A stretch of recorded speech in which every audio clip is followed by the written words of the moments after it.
Hey guys, ഇതുപോലെ ഇരിക്കുന്ന റൂമിന് നമ്മൾ ഇതുപോലെയൊക്കെ ആക്കാൻ പോകുന്ന വീഡിയോയുടെ പാർട്ട് 4 ആണ് ഇത്. എനിക്ക് മുകളിലൊന്നും അടിക്കാൻ പറ്റാത്തതുകൊണ്ട് നമ്മൾ പുതിയൊരു അപ്രന്റീസിനെ ഇറക്കിയിട്ടുണ്ട്. ഞാൻ പറഞ്ഞ പുതിയ അപ്രന്റീസ് കാണിച്ചു തരാം ഗൈസ്.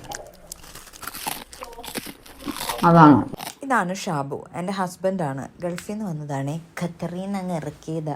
പുള്ളി വരണത് പ്രമാണിച്ചാണ് കേട്ടോ. സത്യം പറഞ്ഞാൽ ഞാൻ ഈ മേക്ക് ഓവർ പരിപാടി ചെറുതായിട്ട് പിടിച്ചത്. എന്നെക്കൊണ്ട് ചെയ്യാൻ പറ്റാത്ത കാര്യങ്ങൾ പുള്ളിനെ കൊണ്ട് ചെയ്യിപ്പിക്കാമല്ലോ. അതായിരുന്നു നമ്മുടെ സ്കീം. നമ്മൾ വിജയകരമായിട്ട് അങ്ങനെ ഫസ്റ്റ് കോട്ട് അടിച്ചു കഴിഞ്ഞു. ഇനി സെക്കൻഡ് കോട്ട് അടിക്കണം.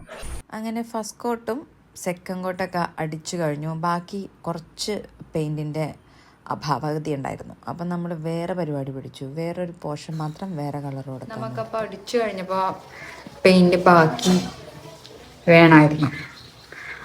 അപ്പോൾ പൊടി വാങ്ങിച്ചു, അടിച്ചു. വേറൊരു ഷെയ്ഡും കൂടി വാങ്ങിച്ചിട്ടുണ്ട്. നോക്കാം. സേജ് ഗ്രീൻ എന്ന് പറഞ്ഞ് തന്നതാണ്. ഏത് ഗ്രീനാണാവോ? ഇതാണ് നമ്മൾ വാങ്ങിച്ച സേജ് ഗ്രീൻ എന്ന് പറഞ്ഞാൽ തന്ന കളറാണ് കേട്ടോ. ബട്ട് ഇതൊരു സേജ് ഗ്രീൻ അല്ല എന്ന് അടിച്ചു കഴിഞ്ഞപ്പോൾ നമുക്ക് മനസ്സിലായി.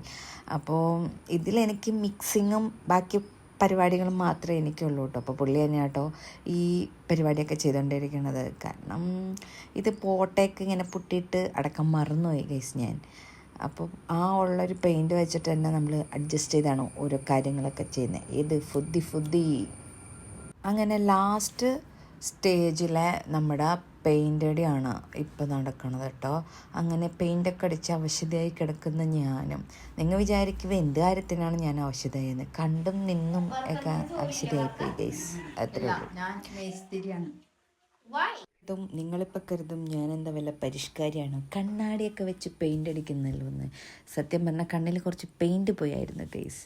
പിന്നെ വേറൊരു കാര്യം പറയാൻ എന്താന്ന് വെച്ചിട്ടുണ്ടെങ്കിൽ പിന്നെ ഇതോടുകൂടി നമ്മുടെ പെയിന്റിംഗ് ഇവിടെ അവസാനിക്കുകയാണ്.